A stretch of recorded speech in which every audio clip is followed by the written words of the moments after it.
আসসালামু আলাইকুম ওয়া রাহমাতুল্লাহি ওয়া বারাকাতুহু। ইন্নাল হামদালিল্লাহি তাআলা ওয়াস সালাতু ওয়াস সালামু আলা মান লা নাবিয়্যা বা'দা। ওয়া ক্বালা রাসূলুল্লাহি সাল্লাল্লাহু আলাইহি ওয়াসাল্লাম আল জিহাদু মাযা ইলা ইয়াউমিল কিয়ামাহ। সাদাকাল্লাহুল আযীম। সমস্ত প্রশংসা জ্ঞাপন করি সেই মহান আল্লাহ তাবারক তাআলার শাহী দরবারে যে আল্লাহ সুবহানাহু ওয়া তাআলা আজ আমাদেরকে এমন একটি পবিত্র মজলিস কায়েম করার তৌফিক এনায়েত করেছেন। তা আমরা সবাই শুকরিয়া জ্ঞাপন করি, বলি আলহামদুলিল্লাহ। তারপরে পরে অসংখ্য দরুদ ও সালাম প্রেরণ করি সেই মহামানবের প্রতি যিনি লাবণ্য, যিনি অনন্য, জানার জন্য আমরা সবাই ধন্য। ভাই, এশারের আজান হবে 6:45 এবং নামাজ হবে 7টায়। এশার আজান হবে 6:45, নামাজ হবে 7টায়। তা সেই নবীর প্রতি আমরা সবাই দরুদ পড়ি, গদগদ বাচনে উদ্ভাসিত কণ্ঠে এক বাক্যে বলি সাল্লাল্লাহু আলাইহি ওয়াসাল্লাম। আজকের এই পবিত্র মজলিসে এই মাদ্রাসারই ছাত্র হয়ে আমি কিছু কথা বলতে চাই। এই মাইকের আওয়াজ যত দূর পর্যন্ত যাচ্ছে এবং এই মাজমাতে যারা উপস্থিত আছেন সকলের জন্য আজ পুরো ভারতবর্ষের মানুষ তথা পুরো দুনিয়ার মানুষ চিন্তিত যে মুসলমান কেন এত লাঞ্ছিত, কেন বঞ্চিত, তার কারণ কি? মুসলমান কি অপরাধ করেছে হিন্দুস্তানের সরকারের কাছে যে আজ তাদের প্রতি এত জুলুম করা হচ্ছে? না আমাদের মা বোনেরা বাসের মধ্যে সুরক্ষিত আছে, না ট্রেনের মধ্যে, না স্কুলের মধ্যে, না ইউনিভার্সিটির মধ্যে, না কলেজের মধ্যে, কোথাও তারা সুরক্ষিত নেই। না আমাদের ঘরের যুবকরা যারা কাজ করার জন্য এক রাজ্য থেকে আরেক রাজ্যে সফর করছে, না তারা ট্রেনের মধ্যে সুরক্ষিত, না বাসের মধ্যে, না অটোর মধ্যে, না রিক্সার মধ্যে, না যে ফ্যাক্টরিতে কাজ করছে, যে কারখানাতে কাজ করছে, না সেখানে সুরক্ষিত আছে।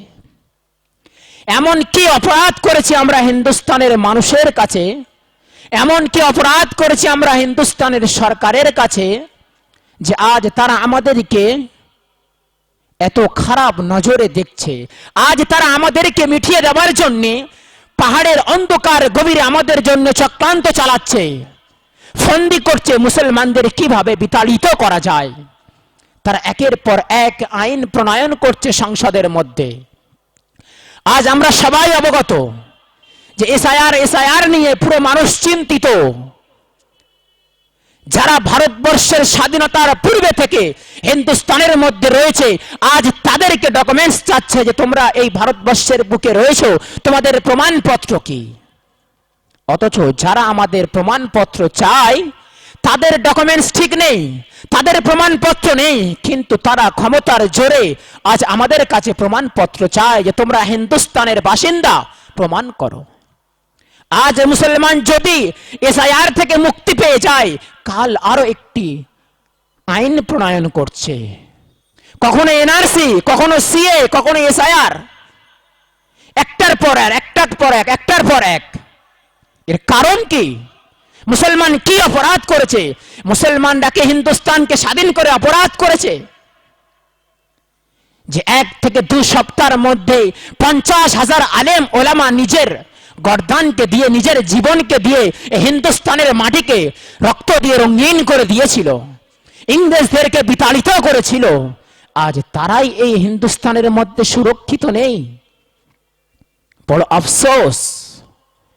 তারা আজ মসনাদ পেয়ে, তারা আজ পাওয়ার এবং ক্ষমতা পেয়ে আজ তারা ভুলে গিয়েছে যে পিছনে মুসলমানরা কি অবদান দিয়েছে এবং হিন্দুস্তানের মধ্যে তাদের কি অবদান রয়েছে। আমরা যদি হিন্দুস্তানের দিল্লি থেকে নিয়ে, কাশ্মীর থেকে নিয়ে, ওয়েস্ট বেঙ্গল থেকে নিয়ে, গুজরাট থেকে, মুম্বাই থেকে যেখানে দেখব সেখানে মুসলমানদের ঐতিহ্য দাঁড়িয়ে রয়েছে। তাও আজ তারা চাচ্ছে মুসলমান হিন্দুস্তানের বাসিন্দা, প্রমাণপত্র চায়। তাদেরকে আমি বলতে চাই যে তোমরা ক্ষমতার বলে এ ভুল করো না, আর পিছনের ইতিহাসকে ভুলে যেও না। যেমন আমরা ইংরেজদেরকে, তাদের 200 বছরের হুকুমতকে আমরা হিন্দুস্তান থেকে বিতাড়িত করতে পেরেছি, তেমন বর্তমান যুগের জালিম সরকার ও যারা মুসলমানদের প্রতি জুলুম করছে যে সমস্ত মানুষরা, তাদেরকেও বলতে চাই তোমাদের এই 14-15 বছরের হুকুমতকেও আমরা ভেঙে দিতে ক্ষমতা রাখি। তাই মুসলমানদের সময়ের ইমতিহান নিও না, কারণ আল্লাহ পাক কোরআন পাকের মধ্যে ঘোষণা দিয়েছেন, যা আল হক ওয়া যাহাকাল বাতিল ইন্নাল বাতিলা কানা যাহুকা। যতই বাতিল মাথা চাঁদে ঢুক না কেন, ইনশাআল্লাহ একদিন না একদিন তার পতন অবশ্যই হবে। ইংরেজরা এসে তাদের বাতিল মাথা নিয়ে অনেক উঁচুই উঠেছিল, কিন্তু আমাদের দেশের ওলামারা তাদেরকে উঁচু থেকে নিচে নামিয়ে হিন্দুস্তান থেকে বিতাড়িত করে দিয়েছে। তদ্রূপ আজ যদি বর্তমান যুগের যে সমস্ত জালিম সরকার আজ ক্ষমতার বলে, পাওয়ারের বলে উঁচু ওঠার চেষ্টা করে মুসলমানদেরকে নষ্ট করার চেষ্টা করছে, বিলুপ্ত করার চেষ্টা করছে, আজ তাদেরকে বলতে চাই তোমাদের এই বাতিল মাথাকেও আমরা ইনশাআল্লাহ একদিন ঘুরিয়ে দেব। কারণ আল্লাহ রাসূল সাল্লাল্লাহু আলাইহি ওয়াসাল্লাম হাদিস পাকের মধ্যে বলে গিয়েছেন, আল জিহাদু মাজা ইলা ইয়াউমিল কিয়ামা, কে জিহাদ কিয়ামত পর্যন্ত বাকি থাকবে। কিন্তু বড় আফসোস, আজ আমাদের ঘরের মুসলমান তথা বেধর্মী যারা, ইসলাম নয় আমাদের হিন্দু ভাইরা, খ্রিস্টান ভাইরা, তারা জিহাদ শব্দের অপব্যাখ্যা করে আজ মুসলমানদেরকে বলে এরা জিহাদি, এরা মৌলবাদী, এরা সন্ত্রাসী। তারা জিহাদ শব্দের আসল ব্যাখ্যা বুঝতে পারেনি। তা আমি বলতে চাই, চাই সে হিন্দু ধর্ম হোক, চাই মুসলমান, চাই খ্রিস্টান, যে ধর্মের মধ্যে জিহাদ নেই সে ধর্ম কোনো দিনের জন্য জুলুম থেকে মুক্তি পাবে না। কারণ তার জুলুম থেকে মুক্তি পেতে গেলে তাকে সংঘর্ষ করতে হবে, তাকে যুদ্ধ করতে হবে, তাকে জিহাদ করতে হবে, তবে সে জুলুম থেকে মুক্তি পাবে, তবে সে জালিম সরকারের থেকে মুক্তি পাবে। অন্যথায় কখনো সে মুক্তি পাবে না। তাকে জুলুম করে যাবে, সে নীরবে যদি শুয়ে থাকে, তার ওই নীরব থেকে জেগে উঠে ওই জালিম সরকারের বিরুদ্ধে কথা বলাটার নামও জিহাদ। ওই জালিম বিরুদ্ধে, জালিম যে আইন প্রণয়ন করছে সেই আইনের বিরুদ্ধে রাস্তায় নেমে আন্দোলন করাও জিহাদ শব্দের মধ্যে আসে। কিন্তু বড় আফসোস, তারা শুধু এতটুকুই ভেবে নিয়েছে যে জিহাদ শব্দের অর্থ হলো মুসলমানরা হিন্দুদেরকে ধরে ধরে মারবে। যেমন ওয়াসিম সরকার, বিজেপির এক নাপাক মানুষ, সে আজ বলছে কোরআনের মধ্যে সূরা তাহার মধ্যে বলেছে যে আল্লাহ পাক কোরআন পাকের মধ্যে ঘোষণা করেছেন, তোমরা গয়ের মুসলমানদেরকে যেখানে পাবে সেখানে নির্মমভাবে হত্যা করো। কিন্তু সে তো মূর্খ জাহিল, সে তো জানে না, আর কোরআনের শব্দ তার বোঝার মতন ক্ষমতাও তার নেই। যদি সে বুঝতো তাহলে এমন প্রশ্ন করতো না। তাই আমাদের ঘরের মুসলমানদেরকে আমি বলতে চাই যে বাতিলদের দেখে কোনো ভয় করার প্রয়োজন নেই। কারণ বাতিল যখন নমরুদের সকলে এসেছিল, তখন হক ইব্রাহিম আলাইহিস সালাতু ওয়াস সালাম এসেছিলেন। বাতিল যখন ফেরাউনের সুরাতে এসেছিল, ফেরাউনের রূপে এসেছিল, তখন হক মুসা আলাইহিস সালাতু ওয়াস সালাম নিয়ে এসেছিলেন। যখন বাতিল কাসরা ও কেসরার সকলে এসেছিল, তখন হক রাসূলুল্লাহ সাল্লাল্লাহু আলাইহি ওয়াসাল্লাম নিয়ে এসেছিলেন এবং তাদেরকে বিতাড়িত করেছিলেন, তাদেরকে বিলুপ্ত করেছিল। তা হক সর্বদাই গালিব ছিল। ইংরেজরা যখন বাতিল মাথা নিয়ে হিন্দুস্তানের মধ্যে এসেছিল, তখন হক শাহ ওলিউল্লাহ মুহাদ্দিস দেওলভী রাহমাতুল্লাহ আলাইহি নিয়ে এসেছিলেন। আর আজ এই সময়ে যদি বাতিল নরেন্দ্র মোদী, অমিত শাহ, যোগী আদিত্যনাথের সকলে যদি আসে, তো ইনশাআল্লাহ হক ও উলামায়ে দেওবন্দ আজও জিন্দা আছে, তাদেরকে আমরা বিতাড়িত করব ইনশাআল্লাহ তাআলা। তাই ভয় করার কোনো প্রয়োজন নেই। আর আমাদের ঘরের মুসলমান, তাদেরকে আমি বলি, কারণ আমার ওস্তাদ তিনি বলেন যে মুসলমান হুজুগে মুসলমান। তারা বোঝে না, না বুঝে মানুষের পিছনে ছুটতেই থাকে। তাই ছোটার আগে চিন্তা ফিকির করুন যে আমি কাকে মুক্তাদা বানিয়েছি, কাকে পেশোয়া বানিয়েছি, যে আমি তার পিছনে ছুটছি সে কতটা সত্যবাদী, সে কতটা সত্যর পথে চলনেওয়ালা, সে কতটা কোরআন ও হাদিসকে মাননেওয়ালা। তারপরে তার পিছনে পদার্পণ করুন, তার আগে তার পিছনে ছুটবেন না, তার পিছন থেকে আপনার পাকে টেনে রাখুন।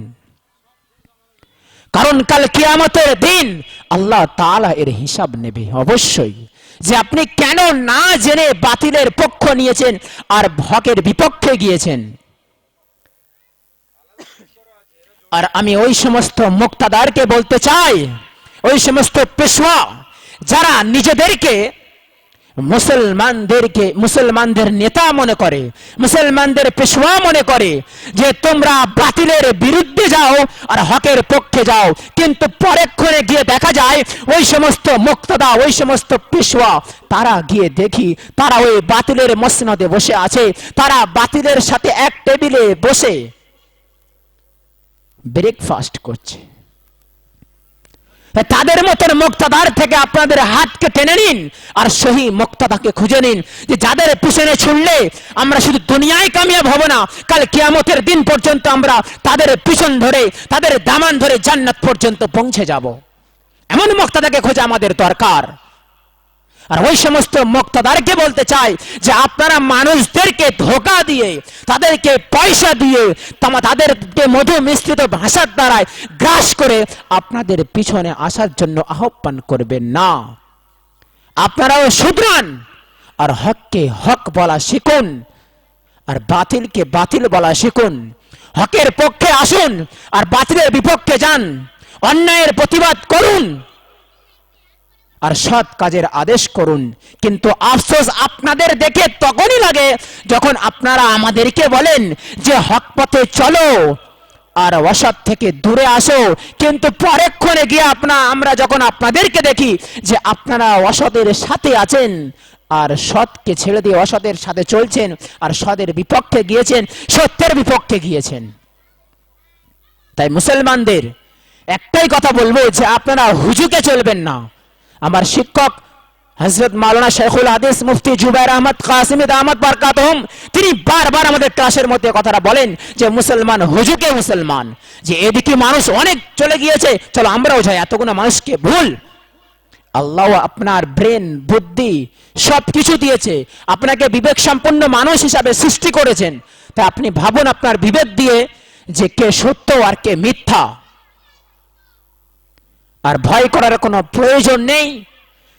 যদি আমাদের দুনিয়ার সমস্ত মানুষ আমাদেরকে বিতাড়িত করার চেষ্টা করে, খোদার কসম কোন দিনের জন্য দুনিয়ার মধ্যে কোন এমন বাদশা তৈরি হয়নি যে মুসলমানদেরকে হিন্দুস্তান থেকে বিতাড়িত করবে, কোরআনকে মিটিয়ে দেবে আর দুনিয়া থেকে মুসলমানদেরকে মিটিয়ে দেবে।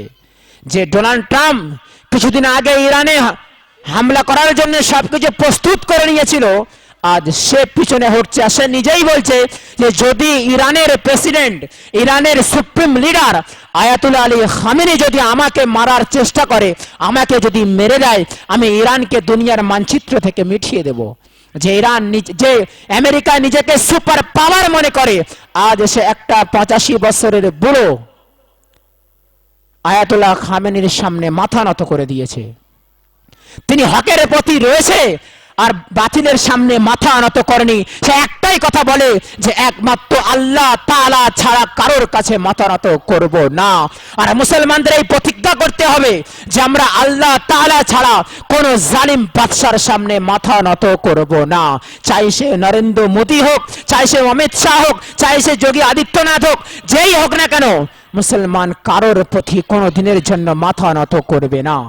চাই আমাদের জীবনই চলে যাক, ভয় কিসের? মরলে তো শাহাদাত আর জিতলে তো গাজী। সব পারে তো আমাদের জন্য ফজিলত আল্লাহ তাআলা রেখে দিয়েছেন। তা আমরা সেই বদরের উত্তরসূরি যারা 313 জন সাহাবী মিলে 1000 কাফেরকে মোকাবেলা করে তাদেরকে বদর থেকে বিতাড়িত করেছিল, বদর ফাতহ করেছিল। আমরা তো বহুদের সাহাবীদের উত্তরসূরি যে 70 জন সাহাবী নিজের জীবনকে কেটে দিয়ে, নিজের জীবনকে বলিদান দিয়ে ইসলামের ঝান্ডাকে উত্তোলন করেছিল। তাই ভয় করার প্রয়োজন নেই। আল্লাহ তাআলা আমাদের সাথে আছেন এবং আমাদের হক ওলামা, আমাদের ওলামে দেওবন্দ আমাদের সাথে আছেন। তা আমাদের যখনই ডাক আসবে ইনশাআল্লাহ আমরা লাব্বাইক বলে আমরা হাজির হব। আল্লাহ তাআলা আমাদের হক পথে চলার, হক কথা বলার এবং অন্যায়ের বিরুদ্ধে দাঁড়ানোর, বাতিলের বিরুদ্ধে দাঁড়ানোর তৌফিক এনায়েত করুক। ওয়া আখিরি দাওয়ানা আলহামদুলিল্লাহি রাব্বিল আলামিন। আসসালামু আলাইকুম ওয়া রাহমাতুল্লাহ। আপনি যদি একটা ভালো মনের মানুষ হন তাহলে ভিডিওতে একটি লাইক এন্ড চ্যানেলটিকে সাবস্ক্রাইব করুন। আর হ্যাঁ বন্ধুরা, আমি এটা বলি যে সাবস্ক্রাইব করতে কোনো টাকা লাগে না, তাই কিপটামো না করে একটা লাইক এবং একটা সাবস্ক্রাইব করে দাও।